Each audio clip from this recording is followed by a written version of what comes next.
Bueno, en esta ocasión quiero conversar con ustedes dos conceptos que son importantes dentro del recibo de sueldo y que tienen que ver con esto de la relación laboral y la legislación que hay al respecto. Bueno, en primera medida, y no es un tema menor, en el recibo de sueldo uno de los requisitos más importantes es la antigüedad.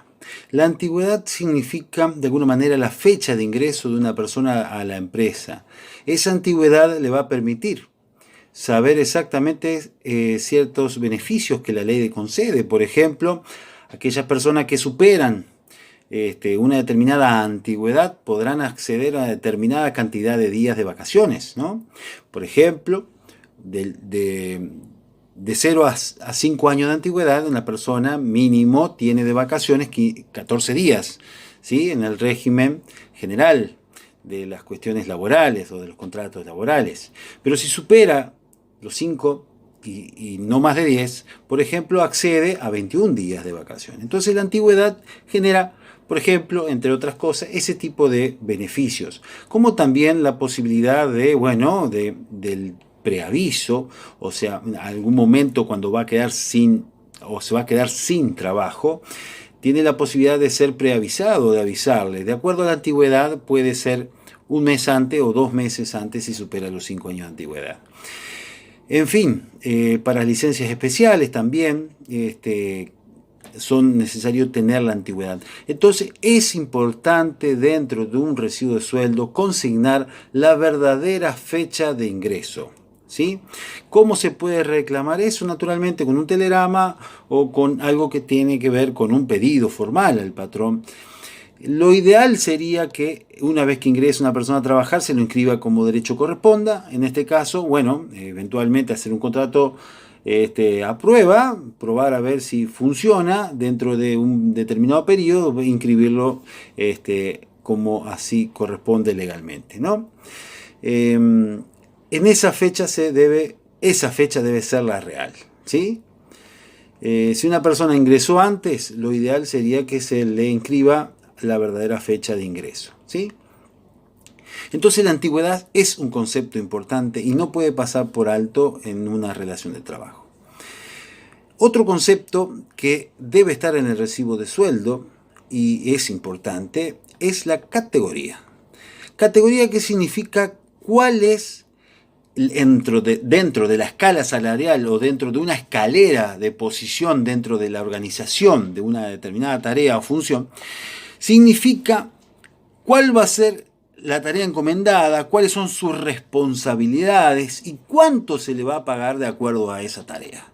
Entonces, la escala salarial o la categoría va a responder, o sea, el sueldo va a responder a la tarea que hace, a la responsabilidad que significa esa categoría que tiene descrito en el recibo de sueldo. Si es ayudante, va a ser ayudante, no va a ser el mayor responsable de las cosas. En cambio, si hay un encargado, ¿sí? Un operario general, no va a ser lo mismo que aquel que está jerárquicamente por encima. Va a ser mayor la responsabilidad y por ende al tener mayor responsabilidad va a merecer mayor retribución. Entonces, es importante tener presente que la categoría representa la tarea que realiza una persona dentro de una escala salarial. Esa escala le va a determinar la responsabilidad que tiene dentro de sus tareas y naturalmente va a recibir una compensación o un pago por esas tareas, ¿sí?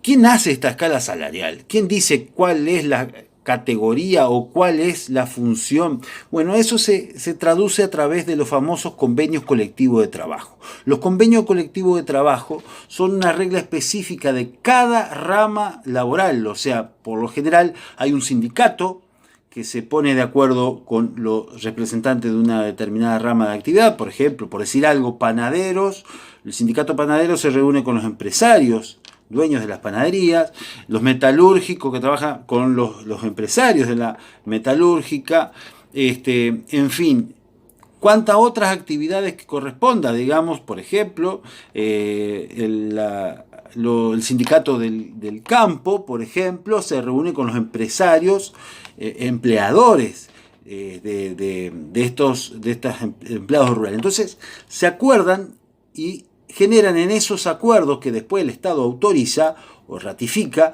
se llaman los convenios colectivos de trabajo. En esos convenios colectivos de trabajo se definen cuál es el empleado más bajo y cuál es el empleado más alto dentro de una rama o de una escala de categoría. Y de acuerdo a esa escala de categoría también se define el sueldo que cada uno va a cobrar. Y en esa discusión es que se aumentan y se conocen los famosos acuerdos salariales de determinados sindicatos con los representantes de los empleadores, donde se establecen los aumentos que después los empleados piden a sus empleadores.